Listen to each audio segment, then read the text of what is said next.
Okay, so welcome to Thoughtful Conversations. So, just to explain, the point of these are for just it's conversation. So, it might be that someone watching finds it really relatable because they feel like they've been through something similar, or it might be that people learn from it. But really, it's to encourage people to think. So, it doesn't mean you have to go away and do anything, because I think quite a lot of the time we're listening to things or watching things with this purpose of getting better at something, and that's not really the point. It's just to kind of encourage some thinking time.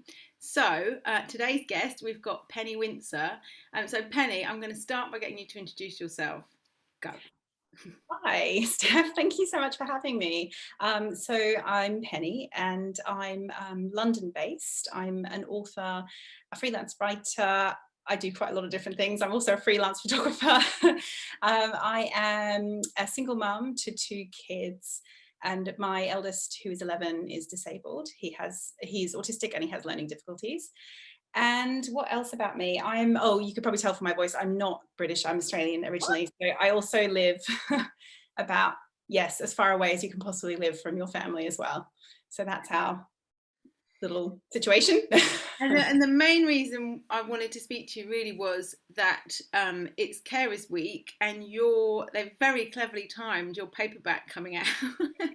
So Tender, the Imperfect Art of Caring is out this week, and I've been reading it, and there's so much in it around caring, but also what I found really interesting reading it is there's stuff in there that it's whether you're a carer or you know someone who's a carer or you're kind of in that world, there is so much that you can take from it regardless, that we should be taking from it. We should be having these conversations. It shouldn't be something that other people do if we're not a carer.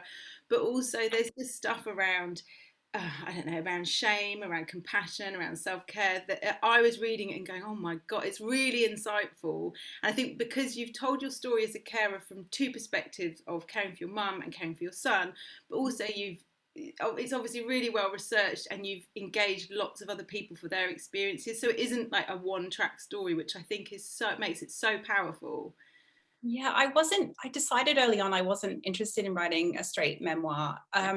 I was interested in my experience as a carer within the context of the wider context of caring, because what was interesting is that afterwards my son was diagnosed, I obviously have this wonderful community of other mums who have autistic kids that in my neighborhood, and they just have been a lifeline and they're amazing. But what I realized as time went by was that actually I had so much in common with other carers, and it was, I think, as well with my son's diagnosis and knowing that he was going to need ongoing support in some form or another for the rest of his life, that I started thinking about the care that I gave my mum when I was a teenager.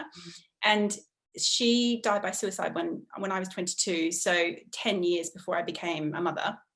And I think in that intervening 10 years, I didn't really give a lot of thought to the time I spent supporting her. I gave a lot of thought to her and to all the good things as well. I mean, some of the challenging times, but I didn't really focus on my role in it at all, really. I think for me, after she died, it was nice to be able to think about her well, rather than thinking about her ill. And so I just hadn't really given it a huge amount of thought. So it was in my early 30s that it was the first time I even heard the term young carer, which is what, when I heard it, I realized, oh, that's what I was doing all those years. I was her carer. And so as I became a carer again, I think I started, when I wanted to have conversations with people about caring, I felt like, why don't we talk about this? And I felt like every time it was mentioned in the public, it was only about elderly care. And it was sort of talked about as if it's something you just do for a really short amount of time for your parents. And obviously that is a huge amount of caring is for our own parents, and also for partners as well as we age.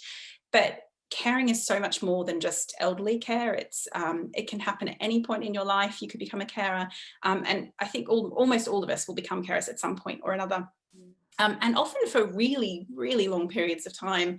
And I think the statistics are something like by the time a woman is 55, there's a 50-50 chance she's a carer.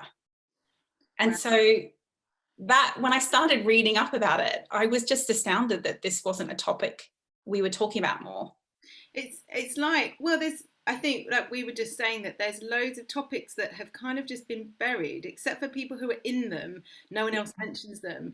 And then it feels like a lid's been taken off and there's all these things being discussed. And they're uncomfortable because, like, when in your book you write about the two perceptions of caring, which is sort of drudgery and kind of that miserable life and greyness, or some sort of superhuman. And reading that, you know, this incredible, wonderful, all-giving person. And like everything, like in like a motherhood or whatever, nothing. Yeah, exactly. Like but reading that, it was quite confronting because it was like, shit, yes, that is how it is portrayed, and so that seeps in, like all these things. It kind of seeps in if you're not in that world, where you go, well, that's you kind of, and then you compartmentalize that, and that's so cruel and unfair when this is somebody's life or a lot of people's life. And then I just think so reading about it like that, and the tapestry of it, rather than it being this kind of one path, it's so important. I just think as well, caring is just part of being human. It's not separate from it, just like parenthood, just like birth, just like death. It's just a part of life as a human. And so that's why I was getting a bit frustrated that I wasn't hearing more talk about caring. I mean, I would hear, there were books written by parents of autistic children that I couldn't relate to at all, because there were so many of them are about how tragic it is and how hard their life is. And, our life is really challenging at times, but it's also really brilliant as well. And so I just couldn't relate to that story at all. And I didn't want to relate to it. But what I wanted to talk to, what I wanted to hear was from other carers. And actually I started connecting with other carers online, and realizing I just had so much in common with them. And in fact, the book proposal came out of a trip. I went back home to Melbourne to see my family and friends. And I always go alone because my son can't travel. So I just kind of pop over there for a really short period of time and whiz around and see everyone. And I caught up with one of my oldest childhood friends, Lucy, and we were sitting down having a conversation. Her mum has early onset dementia, and it was diagnosed when she was in her early to mid 50s, and it's been about 15 years. And the last couple of years have become incredibly challenging. She's at a really late stage now, and her dad has been supporting her at home. And it was interesting, Lucy and I sat down over a glass of wine and we were talking about our experiences. And even though she's talking about her mum with dementia and I'm talking about my child that has learning difficulties, actually some of our experiences were really, really similar. And in fact, like laughably similar, some of them. And that was when it really clicked for me that was what this is about. It was about supporting someone you love, who needs your help, who can't do without you. You want to do it for them. You really love them. You want to be that person that's there for them. But sometimes you fall short, and sometimes you're not good at it, and sometimes you're exhausted, and sometimes you're grieving, and sometimes you're scared, and all of these other things. And it's not as clean as often the sort of typical stories you are here, which is like one example I gave in the book, which drove me crazy, is there's a really lovely book called Wonder about a boy with facial differences, but the film version, the mum is played by Julia Roberts, and she plays it like she's so selfless. She's so, like that typical portrayal of motherhood of like, my child comes before everything. I gave up everything because of all these operations you had to have, and it's just, that image just makes me sick, because of course we do what we can for our children, we love them and we'll do our best for them, but we have lives too. We exist beyond our role as a mother or a carer.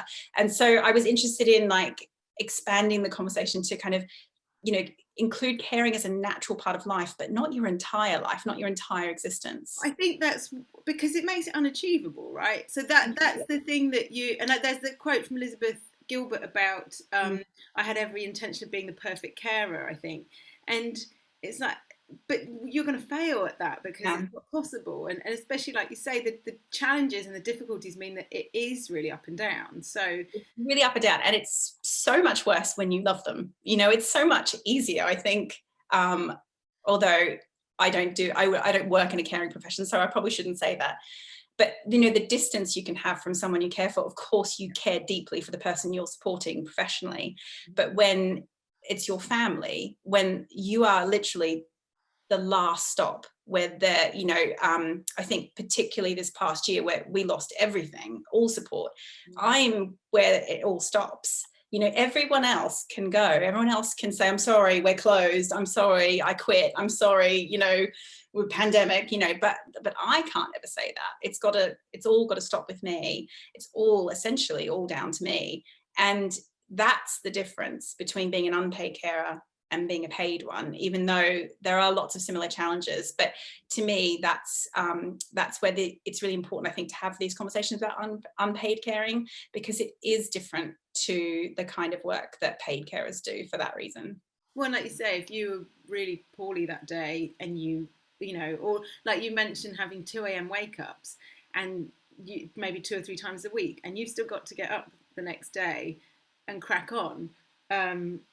Whereas I suppose a carer who is paid has hours. And what most unpaid carers do, I mean, it would be illegal to pay someone to do it. Because it's too much. It would like contravene all these labor laws, you know, during the pandemic particularly. So some of the people, I wrote the book before the pandemic, but I was checking in with people as the pandemic hit and making sure everyone was okay. And actually a lot of them were not okay. I know some people who cared 24/7 for a family member with very high needs alone for 4.5 months. Yeah. I mean, it's not, it's sort of almost impossible. They did the impossible, you know, and they will pay the price, you know, and carers do pay the price. They do pay a very high price, usually there's a much higher rate of chronic illness in carers and disability as well in carers after you've been caring for a long period of time, because it can be very stressful, and the hours can be quite intense. For me, it's being hypervigilant. And I think for a lot of carers, that's the thing that's really difficult, is just being on the ball all the time. Just like, you know, when you have a toddler who's, you know, newly discovering, exploring the world. If you've got somebody, if you're looking after somebody or supporting somebody who maybe isn't able to gauge safety anymore or things like that, or they've never been able to, for whatever reason, part of being a carer is being vigilant all the time to all the things that can go wrong, and then preempt them and keep everything safe at all times. And it's hard. It's exhausting. It doesn't look like a lot of things like motherhood. It doesn't look like much from the outside, but when you're in it, it can be quite intense. But in the last few years, that because people have talked more openly about motherhood, there's an empathy there for people when they've got a toddler. Oh, this will pass. This is whereas obviously if you're an unpaid carer, it's potentially forever, or you know, for a long, like you say, there's long periods of time. So but that empathy isn't there in the same way. It is. I find that empathy is not the problem. I mean, one of the things that's difficult is I don't like to disclose what caring is like exactly for us as a family, because for my son's privacy, and I do put some things in the book, but there's lots of things that I wouldn't put in. I sort of hint at things in a way that I know other families like ours know what I'm talking about. But, you know, it's tricky. This is the thing when you're in a caring situation as well. I know lots of people who, and I was very careful when I did the interviews. Everyone I interviewed, I allowed them to read what I was going to put in the book afterwards to make sure that they hadn't changed their mind about the information they disclosed. A couple of people changed their names, but not many. But it's a really private, unique relationship. And so it can be really difficult to disclose anything to outsiders, because you feel like you're betraying that other person. You know, it's hard for me to say, and I've learned that it's important to say that I love my son to pieces and I wouldn't change him, but, and his needs are not too much. His needs are what they are. They are what they are, and he is how he is, and that's fine, and I don't have any problem with that. But they're too much for one person to manage, and they are too much for one person to manage, no matter who you are. So it's hard to say that about your own child. What did you say about there's 2 truths? What did I put? Because I think I wrote these down.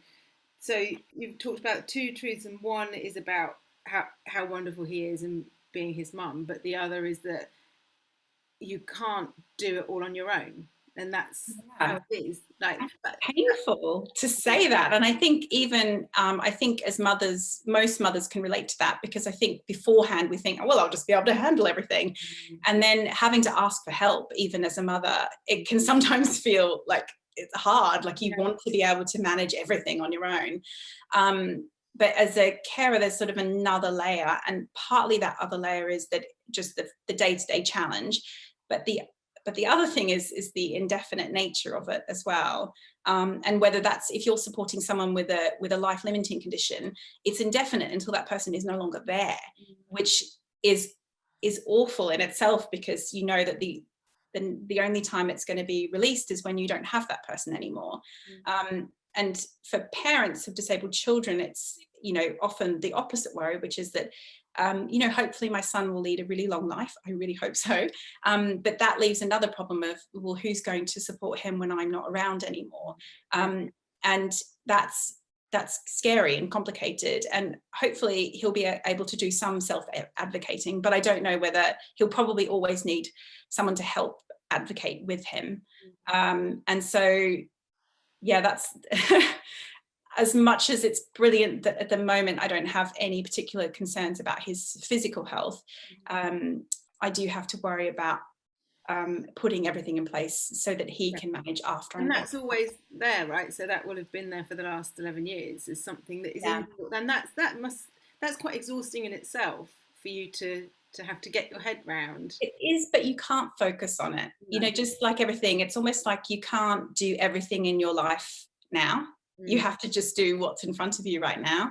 And occasionally people ask me what I'm going to do when he's an adult, and my reply is always, I'm open to lots of different potentials, but there's not even any point in me looking, because he's 11 and governments change and they change the funding and think services come and go, and actually there's no point in me thinking too far ahead even at this point. But I'm very open-minded, because of course I don't know what he's going to want either when he's a grown-up, because he's 11 at the moment. He would, if you know, he would want to stay with me forever, but he might feel differently at 24. So we'll see. And one of the things that you've talked about being the most unhelpful thing about people wanting to fix someone with needs and tell you how you can fix it, or have you thought about this and about how that's literally the most unhelpful thing that someone can do or say? And I think that extends, again, it was one of the things in the book that I was like, well, that extends to so many things, because it's always about improving and things getting better, and we're fixing it, and it's I don't know if it's human nature or if it's a British thing, or it's like, well, we have to make it better. So even it extends to so many occasions where and actually what you really need is for someone to just be, oh, that's shit, or can I help, or something like really basic, sit in the hole with you. I think it's interesting, you know, because I think in general, particularly in our culture at the moment, there's such a striving for perfection and optimizing ourselves. And perhaps this is a late capitalist thing, that, you know, this is the direction we're going in, that we need to optimize, ever optimize. But it is dangerous. It's really dangerous for disabled people, because it's, you know, this idea that you always have to be better all the time. And I think I talk in the book a lot about acceptance, and I talk about it in a way that, you know, I think sometimes we misunderstand acceptance. I think sometimes we think it's about giving up or about having to love a situation. And actually it's much more neutral than that. It's just being where you are. And I think with my son's disability, we are where we are. It is what it is. And in the beginning, it was really hard to get to that point, because all the information out there is how to fix it, how to make it better, how to improve. And of course, I want my son to have the most, you know, to gain the skills that he can gain to lead as good a life as possible, just like I do for my daughter, you know, in exactly the same way. And what they can do with their lives will be different, but I have the same hopes for them, in the sense that they'll, you know, have really great lives in their own ways. But I think there is this danger that we're always trying to fix.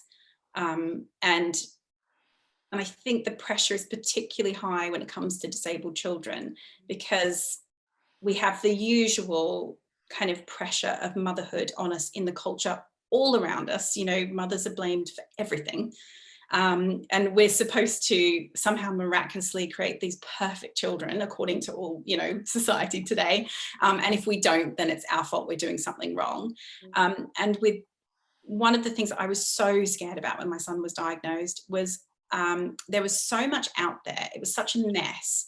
You know, there's no real support that you get when you have a child with a developmental disability in this country. There's no kind of person you go to. There's no, like, it's not like having a cardiologist that you can go to for the heart problem that your child has and they just deal with the heart problem. It's not, you know, there is no kind of plan for autistic children necessarily in this country.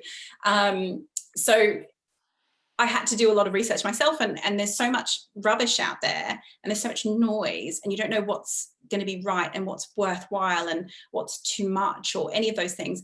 And my biggest fear that I had was that I would miss something and that it would be my fault that he couldn't speak or he couldn't write or he couldn't have friends. Not that it would be, I never thought of his disability as being my fault, but I thought that I might hold him back by not making the right choices. And I think it's probably something that most mothers can relate to, but it's just quite extreme when it comes to a disabled child because there's so much, there's so little knowledge about autism, but there's also so much information out there. Yeah. So there is like an added layer of pressure, and every time you would speak to a different kind of therapist, they would just give you lists of things to do. And of course, then you would try them and they wouldn't really work, or they wouldn't work in the way they sort of explained they might work, or my son would respond differently. And then I would be sort of like, I don't really know what I'm doing. And then you go back to them and then they say, well, maybe do it this way and do it that way. And there's like it's almost like an endless list of things that you should be doing.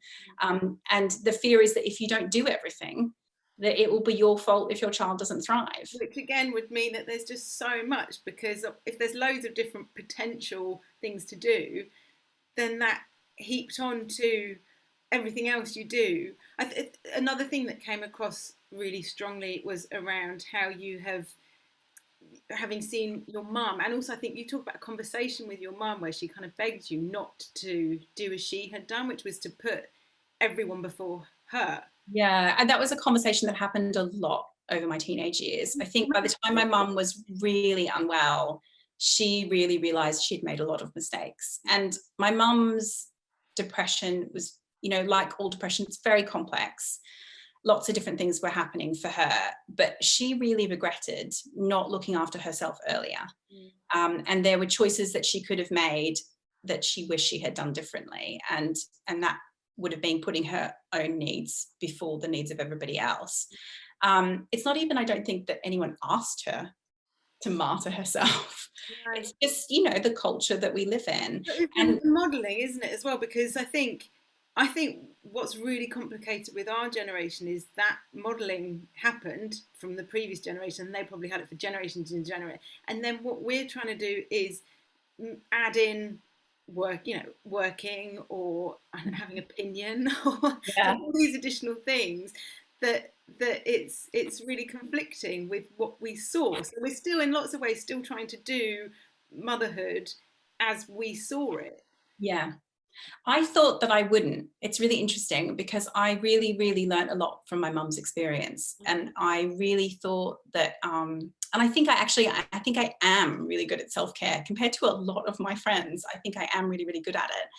But I still put a huge amount of pressure on myself as a mother, but not so much. I don't feel guilty for taking time off. I don't feel guilty for working. I've never felt guilty for working, actually. I don't feel a lot of conflict over some of the things I know that some of my close friends do. And that is largely to do with my mum's experience. I mean, I think partly was also that my mum was a stay-at-home mum. My dad had a really big career and he couldn't have done it without a stay-at-home parent at home. And my mum did it very willingly and happily. She loved being a mum. So it wasn't that she would have made a different choice. But when they got divorced, my dad did absolutely all the right things. And you know, luckily was in a financial position to be able to do all the right things. And my mum was well looked after. But I remember looking at that situation thinking, oh, my mum was reliant on my dad doing the right thing.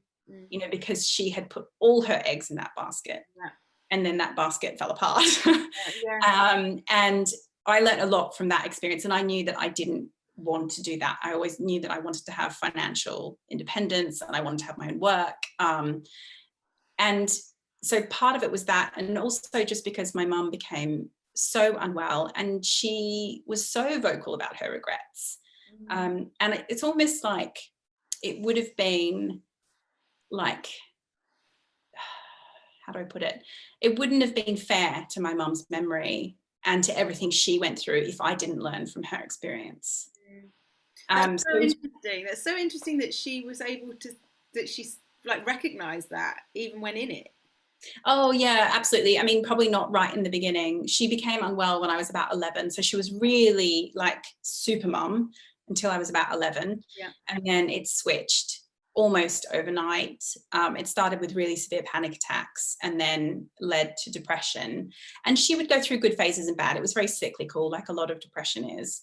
But it was really, my childhood was in two halves, the before and the after, and they were completely different. And my mum was a really emotionally intelligent and very articulate woman. And I think, yes, I think, you know, she really was able to articulate a lot of what she went through. And I'm so hugely grateful she did talk to me about it, because I think I speak to sometimes people who had mentally ill parent when they were young, and if it was hidden from them, if it was attempted to be hidden from them, because of course it can't really be hidden, then there's so much sort of uncertainty and fog around the situation. And I'm so glad I have clarity on it. There was no mystery about why my mum died. I understood what had happened. She'd had a few suicide attempts. I talked to them about it with her own doctors. I talked about them with her. I understood that she was very unwell. It wasn't a mystery, and I'm really grateful that it wasn't a mystery. I think when mental illness is hidden, it's even harder because you can't really hide it. Like, we know it's happening. We know when someone's going through something so incredibly difficult. I mean, she couldn't often get out of bed for weeks at a time. And she was often in hospital as well. So it's not like you can pretend that everything's okay. So I'm very, very grateful that she was really kind of open with me about her experiences, because it's really changed my life. And I think it's interesting. I think a lot of people probably think her death has informed my life quite a lot, but actually her illness informed my life more than her death. I think one of my favourite bits of the book was where you talk about self-compassion, because self-care, yeah, I know, it's such an eye-rolly term. We can fix all this with a candle and a bath, and I know lots of the kind of thinking people are conscious that because it's probably a couple of years when self-care was a really big term, and that was the fix-all, and actually a lot of us are suspicious of that because, well, I've had a bath and that hasn't helped. Yeah, it's not going to change the patriarchy. No. But the bit about self-compassion, I don't know if you can give a bit of a summary of that. That's powerful. When I first really read about and understood what self-compassion was, something absolutely clicked for me, because, like I said, I think I'm pretty good at self-care. I don't feel guilty for working. Work is a big part of my self-care because I can get some time alone, and I can, commute and do all those lovely things to get headspace, and my kids are with their dad every other weekend, and I sleep a lot and read a lot and do all these things. And I'm very good at those things. And what I was really finding a few years ago was that I was really beating myself up when I wasn't coping well, because I would chastise myself like, I had the weekend off. I should be totally on the ball this week. I should be able to cope with Arthur's meltdowns. I should be able to cope with that horrendous EHCP meeting, whatever, where I have to argue for more support for Arthur or whatever it is. And I'd find myself getting so self-critical at why was the self-care not enough. And when I read about self-compassion, I realized, and it's in fact when it's a term that's been developed by Kristen Neff, who did a PhD in self-compassion, and it's taking some of the Buddhist concepts of self-compassion and taking them into a more secular thing. But what it is is essentially 3 things. It's noticing your pain, or noticing what's going on with you, understanding the common humanity in that pain and that you are not alone in it, and then offering yourself kindness. And because it's a human thing to feel this pain. And the reason it really clicked for me was when she was talking about caregivers, and in fact, actually, she is a parent of an autistic child as well. And when she was talking about caregivers, both paid and unpaid, she was saying, it's not enough to get sleep. It's not enough to have a break. Sometimes it's just going to be really awful in that moment, and that person needs you, and you can't go anywhere. You can't go off for a walk and take a break and go have a bath or whatever. You have to be there for that person. And so in that moment, you can turn to self-compassion instead. And it was just such a moment of like a kind of light bulb moment of like, oh, self-care isn't enough. Because actually sometimes it is just awful. My son is so distressed, and all I can do is sit there with him in his distress. I can't do anything else. And so in those moments, I've learned to recognize what I'm feeling, and say it in my head to myself, which is usually that I'm really scared. Like, I'm scared that he's going to hurt himself, or he's going to hurt me, or I'm scared I'm not going to have the energy to keep this up, for however long it's going to go. And then it's kind of reminding yourself you're not alone, and that it feels like you're alone, especially if it's happening like 3 a.m, but like it feels like you're alone, but you're not. Like, there are other humans going through this. You're definitely not alone. And then offering yourself kindness. And the easiest way to describe that is, she gives the example, which I think is really helpful, that you can think about how you would treat a friend in that situation, not a partner or a child or someone that might rile you up a bit, just a good friend, someone you really like, but maybe you don't have a complicated relationship with. And you would think about how would I speak to them if they were going through this? And that's how you speak to yourself. And it takes practice. It's not something you just learn and then you do automatically from now on in. It's like when you're kind of layering pain and suffering on top of what's already really difficult by criticizing yourself and by telling yourself, well, you're not coping well enough, and you're not doing this enough, and you shouldn't have done that because that set him off, and those kind of trains of thoughts of self-criticism. If I can stop that and then go through that self-compassion steps, it really does help. It doesn't make the pain of the situation go away, but it stops me layering more pain on prolonging it, I guess, because if you're talking about putting Arthur in a car, and that you talked about an incident that was a really bad one, I think it was in that chapter, and I was thinking about and with my toddler, we had a supermarket meltdown, but because I'm 10 years into motherhood, I didn't dwell on it, but I was thinking about, God, when I was like 8 years ago, I would have been so conscious of everybody around me and everything and else. it probably would have ruined your day, the whole day. Whereas, and that's, I think, how I was as well when Arthur was younger. A big meltdown would ruin my whole day. And now a meltdown is hard because it can take a lot of energy to deal with. So it doesn't ruin my day anymore. And actually, I try and learn from Arthur, because actually he bounces back amazing. That really made me laugh in the book. I mean, him looking at you in the mirror and going, "Hi, mummy," and you're like, it blows my mind. Honestly, he can be having the most horrendous, like almost like what you would in an adult you would consider like a panic attack, like really distressed. And then half an hour later, he'll be fine.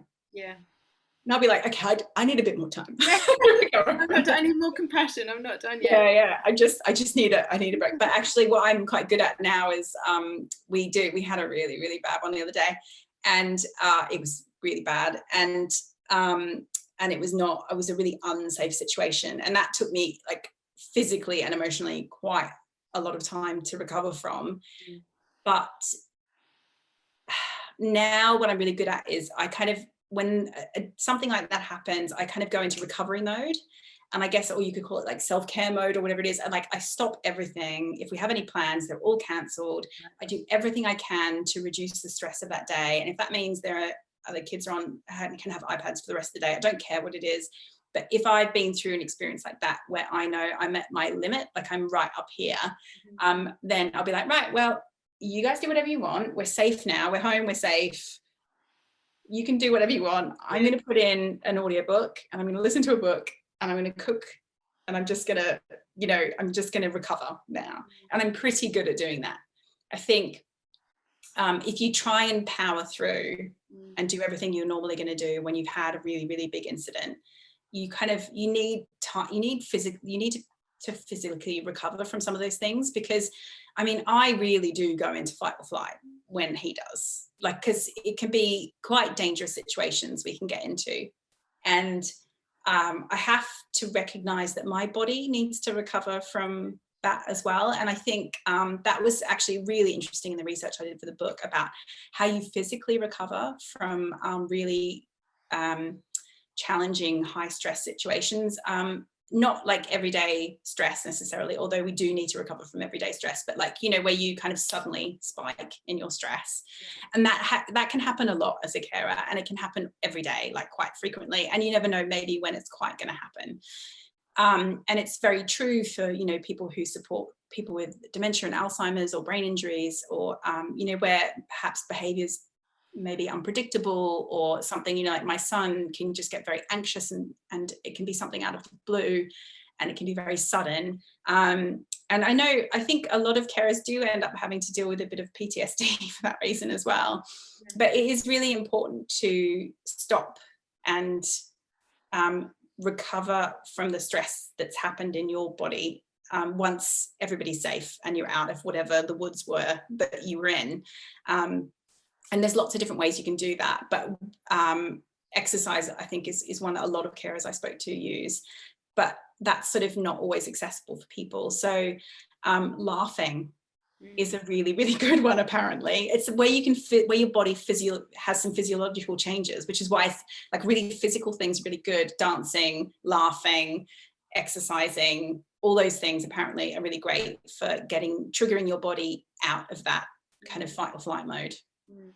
Yeah, I think that's one that's been difficult for the last year, probably the laughing side of it, because you have the things you could normally turn to. Everyone's been trapped in their homes, and I guess I think you, in your book, in the intro, I think I know you wrote the book before COVID, but the intro you wrote after, and you'd said in there about hoping that, because you're an optimist, the thing that you would like to take, but I think that's a good, the thing you would like people to get from this is that the conversations that are happening around disability and what this was like for people in those situations is taken on board, and that it does lead to people having more empathy and thinking about others more. Yeah, I mean, I think probably more than anything, there needs to be actual policy change. But because there was a social care crisis before the pandemic, so you can just even imagine what it must be like now. But so that's really, really key. So we do need people to these conversations are really important, because when we vote and when we engage politically, we need to kind of think about caring in the same way we think about education.